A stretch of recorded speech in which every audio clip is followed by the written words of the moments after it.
ಬೆಂಗಳೂರಿನಲ್ಲಿ ಮದ್ಯಪಾನ ಮಾಡಿ ಶಾಲಾ ಬಸ್ ಚಲಾಯಿಸುವವರಿಗೆ ಆರ್ಟಿಒ ಸಂಚಾರಿ ಪೊಲೀಸರು ಶಾಕ್ ಕೊಟ್ಟಿದ್ದಾರೆ. ಶುಕ್ರವಾರ ಬೆಳಿಗ್ಗೆ 7ರಿಂದ 9:30ರವರೆಗೆ ಪೊಲೀಸರು ವಿಶೇಷ ಕಾರ್ಯಾಚರಣೆ ನಡೆಸಿ 5,881 ಶಾಲಾ ಬಸ್ ಚಾಲಕರ ತಪಾಸಣೆ ನಡೆಸಿದ್ದಾರೆ. ಈ ವೇಳೆ 36 ಚಾಲಕರು ಮದ್ಯ ಸೇವಿಸಿ ವಾಹನ ಚಲಾಯಿಸಿರುವುದು ಪತ್ತೆಯಾಗಿದೆ. ಮದ್ಯ ಸೇವಿಸಿ ಬಸ್ ಚಲಾಯಿಸುತ್ತಿದ್ದವರ ವಿರುದ್ಧ ಕೇಸ್ ದಾಖಲಿಸಲಾಗಿದೆ. ಮದ್ಯ ಸೇವಿಸಿ ಸಿಕ್ಕಿಬಿದ್ದ ಚಾಲಕರ ಡಿಎಲ್ ರದ್ದುಪಡಿಸುವಂತೆ ಆರ್ಟಿಒಗೆ ಸಂಚಾರಿ ಪೊಲೀಸರು ಪತ್ರ ಬರೆದಿದ್ದಾರೆ.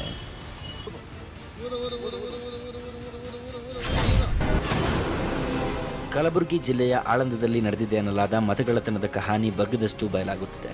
ಮೊಹಮ್ಮದ್ ಅಶ್ಫಾಕ್ ನೇತೃತ್ವದ ಗ್ಯಾಂಗ್ ವೋಟ್ ಚೋರಿ ಮಾಡಲು 100ಕ್ಕೂ ಹೆಚ್ಚು ಸಿಮ್ ಕಾರ್ಡ್ ಖರೀದಿಸಿರುವುದು ಎಸ್ಐಟಿ ತನಿಖೆ ವೇಳೆ ಬಯಲಾಗಿದೆ.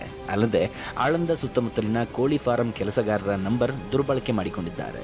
ಮತದಾರರ ಪಟ್ಟಿಯಿಂದ ವೋಟ್ ಡಿಲೀಟ್ ಮಾಡೋಕೆ ಅರ್ಜಿ ಸಲ್ಲಿಸುವವನು ಅದೇ ಕ್ಷೇತ್ರದವನಾಗಿರಬೇಕು. ಹೀಗಾಗಿ ಕೋಳಿ ಫಾರಂ ಕೆಲಸಗಾರರ ನಂಬರ್ ದುರ್ಬಳಕೆ ಮಾಡಿಕೊಂಡಿರುವ ಕದೀಮರು ವೋಟ್ ಡಿಲೀಟ್ ಮಾಡೋಕೆ ಅರ್ಜಿ ಸಲ್ಲಿಸಿದ್ದಾರೆ.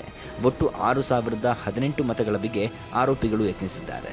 ಸದ್ಯ ಪ್ರಕರಣ ಸಂಬಂಧ ಎಸ್ಐಟಿ ಪೊಲೀಸರು ವಿಚಾರಣೆ ಮಾಡಿದ್ದಾರೆ. ಮೊಹಮ್ಮದ್ ಅಶ್ಫಾಕ್ಗೆ ಡೀಲ್ ನೀಡಿದ್ಯಾರು ಅನ್ನೋ ಬಗ್ಗೆ ಸಾಕ್ಷ್ಯ ಕಲೆ ಹಾಕುತ್ತಿದ್ದಾರೆ. ಕಲಬುರಗಿಯ ಚಿತ್ತಾಪುರದಲ್ಲಿ ನವೆಂಬರ್ 2ರಂದೇ ಪಥಸಂಚಲನವನ್ನ ನಡೆಸೋಕೆ ಆರ್ಎಸ್ಎಸ್, ಭೀಮ್ ಆರ್ಮಿ ಸೇರಿದಂತೆ 8 ಸಂಘಟನೆಗಳು ಹೈಕೋರ್ಟ್ಗೆ ಅರ್ಜಿ ಸಲ್ಲಿಸಿವೆ.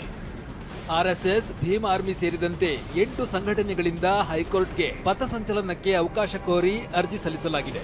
8 ಅರ್ಜಿಗಳ ವಿಚಾರಣೆ ನಡೆಸಿದ ಹೈಕೋರ್ಟ್ ಪೀಠ ಎಲ್ಲ ಸಂಘಟನೆಗಳು ಒಟ್ಟಿಗೆ ಹೋರಾಟ ಮಾಡಿದ್ರೆ ಸಮಸ್ಯೆ ಆಗುತ್ತೆ. ಅಕ್ಟೋಬರ್ 28ಕ್ಕೆ ಕಲಬುರಗಿ ಜಿಲ್ಲಾಡಳಿತ ಎಲ್ಲಾ ಸಂಘಟನೆ ಜೊತೆಗೆ ಶಾಂತಿ ಸಭೆಯನ್ನ ನಡೆಸಲಿ. ಅಕ್ಟೋಬರ್ 30ರಂದು ಶಾಂತಿ ಸಭೆಯ ವರದಿಯನ್ನ ನೀಡಲಿ ಅಂತ ಸೂಚಿಸಿದೆ. ಭಾರೀ ಕುತೂಹಲವನ್ನು ಕೆರಳಿಸಿರುವ ಬಿಹಾರ ವಿಧಾನಸಭಾ ಚುನಾವಣೆ ಕಣದಲ್ಲಿ ಪ್ರಧಾನಿ ಮೋದಿ ಪ್ರಚಾರಕ್ಕೆ ಚಾಲನೆಯನ್ನ ನೀಡಿದ್ದಾರೆ. ಸಮಸ್ತಿಪುರದಲ್ಲಿ ಮೊದಲ ರ್ಯಾಲಿಗೆ ಚಾಲನೆಯನ್ನ ನೀಡಿದ ಮೋದಿ ಅಬ್ ಕಿ ಬಾರ್ ಎನ್ಡಿಎ ಸರ್ಕಾರ ಎನ್ನುವ ಘೋಷಣೆಯನ್ನ ಕೂಗಿದ್ದಾರೆ.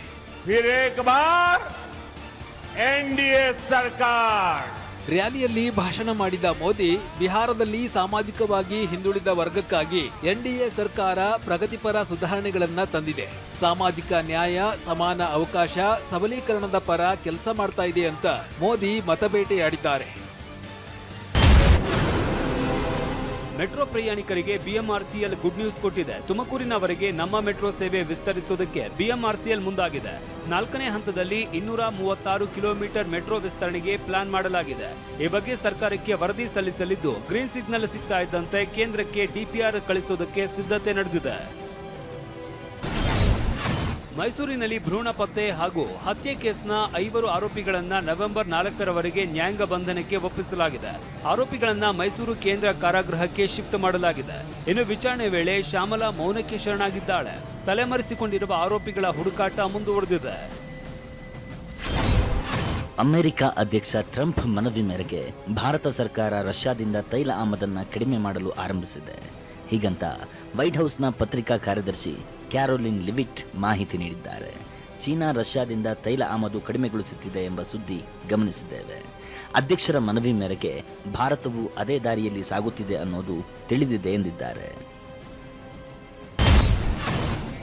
ಹಾಸನದ ಹಾಸನಾಂಬೆ ದೇಗುಲದ ಹುಂಡಿ ಎಣಿಕೆ ಕಾರ್ಯ ಮುಕ್ತಾಯಗೊಂಡಿದೆ.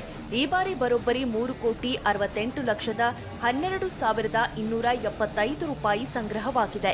ಜೊತೆಗೆ 75.3 ಗ್ರಾಂ ಚಿನ್ನ, 1.58 ಕೆಜಿ ಬೆಳ್ಳಿ, ಅಮೆರಿಕ, ಇಂಡೋನೇಷ್ಯಾ ಮತ್ತು ಮಾಲ್ಡೀವ್ಸ್ ದೇಶಗಳ ಕರೆನ್ಸಿಗಳು ಪತ್ತೆಯಾಗಿವೆ. ಒಟ್ಟು 25.5 ಕೋಟಿ ಆದಾಯ ಬಂದಿದೆ.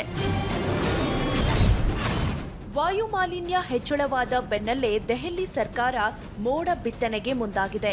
ಕೃತಕ ಮಳೆ ಮೂಲಕ ಮಾಲಿನ್ಯ ನಿಯಂತ್ರಣಕ್ಕೆ ಸರ್ಕಾರ ನಿರ್ಧರಿಸಿದೆ.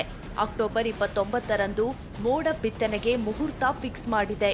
ಪರಿಸ್ಥಿತಿ ಅನುಕೂಲಕರವಾಗಿದ್ರೆ ಅಕ್ಟೋಬರ್ 29ಕ್ಕೆ ಮೊದಲ ಕೃತಕ ಮಳೆಗೆ ದೆಹಲಿ ಸಾಕ್ಷಿಯಾಗಲಿದೆ.